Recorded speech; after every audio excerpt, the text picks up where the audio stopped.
দর্শক, এই মুহূর্তে হাম পরিস্থিতির খবর আমরা জানবো। নরসিংদী থেকে যুক্ত হচ্ছেন সঞ্জিত সাহা। সঞ্জিত, নরসিংদীর হামের পরিস্থিতিটা জানতে চাই।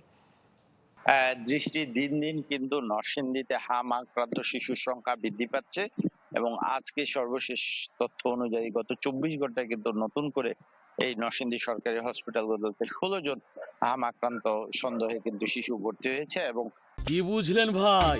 অনলি যেটাই চাই। এই পর্যন্ত আজকে নরসিংদী যেসব হসপিটাল রয়েছে সেখানে কিন্তু 37 জন শিশু কিন্তু চিকিৎসা নিচ্ছে। এর বাইরে এই সাম্প্রতিক সময়ে 300 প্রায় 20 জনের মতো শিশু কিন্তু এই হাম সন্দেহে কিন্তু চিকিৎসা নিয়েছে। এই হিসেবটা মূলত সরকারি হিসেব।